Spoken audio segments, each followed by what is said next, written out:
just drive. I wanna be the only one to make it to the line. I'll take it to the edge where I live 1,000 lives. But maybe I could be the one right into the setting sun tonight. Just drive.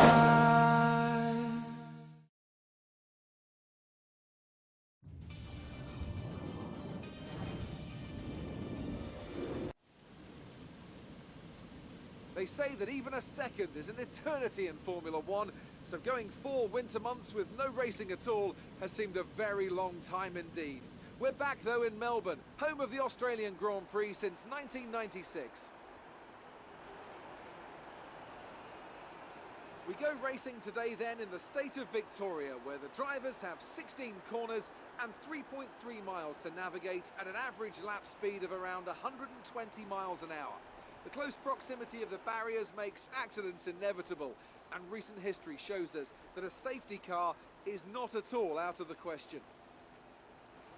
I'm joined today in the commentary box, as I will be throughout this season, by a great racing driver, former F1 competitor, former world champion, and dare I say it, all-round top bloke as well.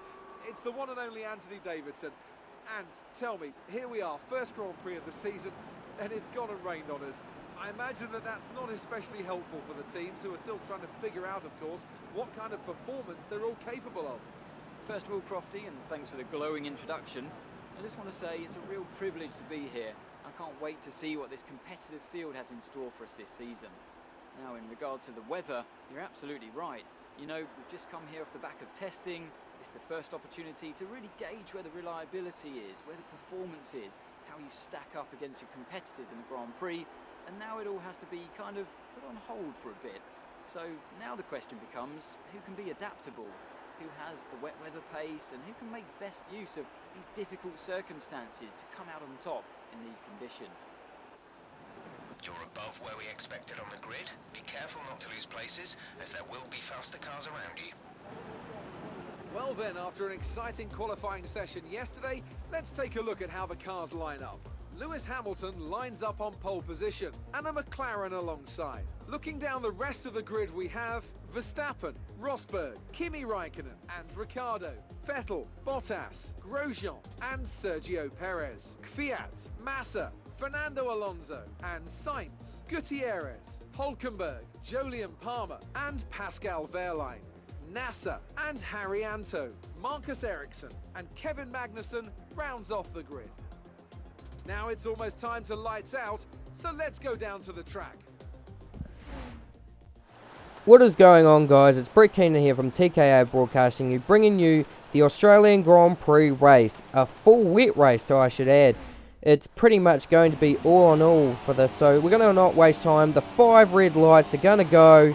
It's lights out, and away we go for the Australian Grand Prix in the wet conditions. We start from P2. We get a pretty alright start from the get-go. Hamilton leads him off into turn 1. We try a bit of aggression on Hamilton just to see if we can keep with him. It's an alright start. We hold down P2. Rosberg in third. Hamilton leading the way into turn 1. I think at this point we were just... Oh, here we go. We're just going to go straight up the inside. Get a bit wide. Give Hamilton no space whatsoever. And just like that, we're in the lead of the Australian Grand Prix. Who would have thought? The conditions aren't playing very well into the other cars' factors. We're using the car's great chassis to build up a gap, get the lead of the race and try and hold down it as much as possible. We skipped to the nearest point of the end of the first lap, and Hamilton had to go at us in the fast section. This caused us to get a bit wide into the through the fast sector. Hamilton got a really good run as a result. Stuck the car in the inside. Rosberg decided to have a go, but here's where it got interesting. Got a bit cheeky. Went around the outside of Hamilton. Now, Hamilton was a bit generous there and decided, oh, you know what, if you want the position, you can have it. You can go off the track and I'll just reclaim it. But we actually were able to hold the car off and keep position 1. So Hamilton would have been a bit green, or a bit dark about that, considering he had the chance of taking the lead back and then blasting away. So it was pretty good for us. First lap in the lead of the race. First lap in the lead in a McLaren on debut, and Fernando Alonso, strangely enough, went into the pits on the first lap, so I don't know exactly what happened there. He must have been caught up in some first lap shenanigans, so it's a bit interesting to say the least. But we've actually managed to pull a bit of a gap out to Rosberg. Hamilton's suddenly fallen off the radar. No idea what happened here. I'll tell you in a bit of a spoiler manner, this was one hell of a crazy race, I can tell you that much. So we're leading off Rosberg, Ricciardo in third, our teammates in the pits. God knows what's happened to him. Hopefully he'll be able to push on and continue on with the race. So we're trying to push out a gap. We go purple into sector 1. We're 6/10 of a second up on Rosberg, with Ricciardo 8/10 of a second behind. And you can see on the mini, the little arrow indicator that Rosberg is now hounding. We get on the grass, decide to mow the lawns a little bit. They always talk about trying to put moisture on your tyres. I drive on the grass, that'll always do it. So a bit of a bad exit coming into that area. Rosberg gets a really good run, tries to go around the outside of us again, much like Hamilton did. This time we cover our line perfectly, and as a result we are able to hold down the position, and Ricciardo ends up managing to slip past Rosberg in the result. So we're managing to hold our ground here in this race. Of course, we're in the McLaren Honda. Our pace isn't that great. We go wide, and that allows Ricciardo to catch up. We get a warning for exceeding track limits. I'm not really sure how that works. But anyway, Ricciardo behind us. Now this is where it gets interesting. So we're coming through the last two turns, and then we see, I thought, Ricciardo, are you having a dive on me there? But Ricciardo goes into the pit. So maybe Ricciardo and Rosberg got together. Now this was really interesting for me. I made a mistake here. I got distracted by something, and it caused me to go off a track there. But the weird part about it was that it ultimately seemed to have, I just lost so much. I just lost grip. There was no more grip. I had to check if the wing was fine, but yeah, I just lost. I had absolutely no grip coming through here. So as a result, off the track again, cut the corner. Although that actually allowed me to get away with that, so I don't know what's going on there, Cody's, but you need to work on that a bit. But you can just see no traction whatsoever, and of course, as a result, I just can't turn the car off into the gravel, and I think the 2 or 3 second gap I had to Valtteri Bottas completely evaporated. And you can see there on the top left, I'm leading from Bottas and Massa, so all the guys in the race in the front have suddenly gone off the thing. So we skip now to lap 7, where the conditions started to change to the point where it was time to go into the intermediate tyres. Valtteri and Felipe stayed out, so I was a bit curious as to what was going on there. There's Hulkenberg there. He, I think, stayed out as well. No, sorry, Hulkenberg actually came in. So as you can see there, we come out of the pits. We've got Esteban Gutierrez surging past on the wet tyres, so it's really the conditions where you should be on the intermediate tyres. You've got Rio Haryanto doing a really good job in P5. Of course, that's out of position due to the pit stops. So Esteban in third from Bottas and Massa. So these guys playing a different strategy. I'm not exactly sure what they were playing at, whether they were trying to play a strategy where they take a punt from the wet tyres, even though there's no pace in them, get on the intermediates and have a bit more pace on everyone else. So you can see the difference almost immediately. Esteban had at least a 4 or 5 second gap coming to the first sector, and you can just see there it's withered down to 1.3 seconds by the end of the first sector. So the wet tyres are falling away. There's just no grip on the wet tyres. We're on the intermediates, and it just looks so easy for us. So you can see, watch this, you can see Esteban just has no traction whatsoever. We slip up the inside with the perfect traction, and of course the great downforce from the McLaren Honda, and we just, well, it wasn't actually a surge pass. Esteban did have just a little look through there. We cut the corner a little bit. Now actually somewhere through the race, I think it was during the wet tyre stint, we actually ended up corner cutting too much and getting a 3 second time penalty as a result. So here we go, cutting to lap 10. We're on the back of Felipe Massa, dive up the inside and take the lead of the race. Now Esteban and Felipe both stayed out. Bottas went in for the intermediates, I think a lap behind this one. But Felipe stayed out another lap, so I just had no idea why the AI were thinking that staying on the wet tyres would be some kind of good strategy. Now, we're just having a look at the fuel here, because I ended up actually burning all my fuel away, and I had to conserve for a little bit, so I was catching Felipe on lean fuel, give or take, so that was pretty random in itself.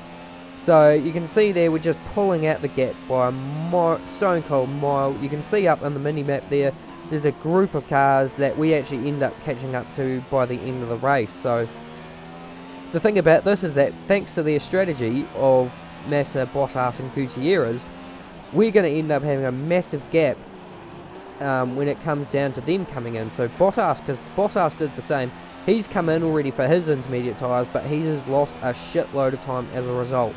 So unfortunately to say, I really wanted to have a nice big intense race to the finish with the likes of Hamilton, Vettel, Raikkonen or Rosberg, but unfortunately something happened to them during the race and they just fell down the order.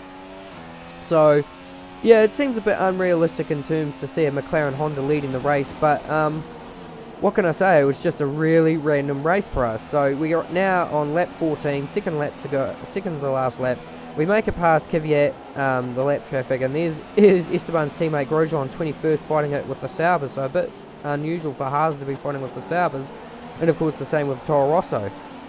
So we're on the back of Felipe Nasr. Now Nasr really balked me there because he slowed down right at the point of the corner to where you get the power down, and he just really compromised my run there. I really thought they would have had to go there. So now we're on the back of Pascal Wehrlein, we're on the final lap.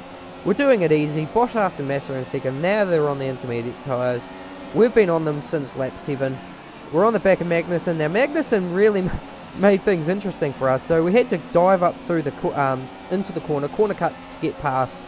But in the end, it was pretty much a thing.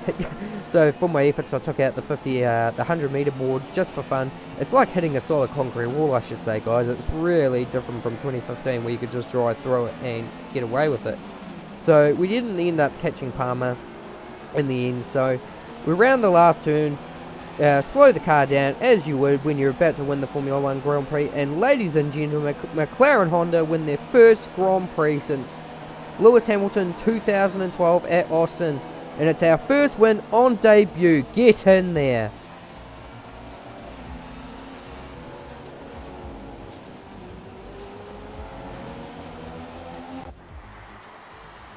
Brilliant stuff from McLaren today. What a superb victory. Anthony, what do you think made the difference here? Well, time management probably played quite a large role in the outcome of this one. As ever, it's not just about speed, it's all about maintaining that speed consistently over a stint, over a race distance. So being able to keep up the lap times while still being smooth on the controls and gentle on the tyres, that's really where the race was won today. And look at that, they're making their way out onto the podium now. Great race from the McLaren team, and I'm really happy to see them there on the top step of the podium.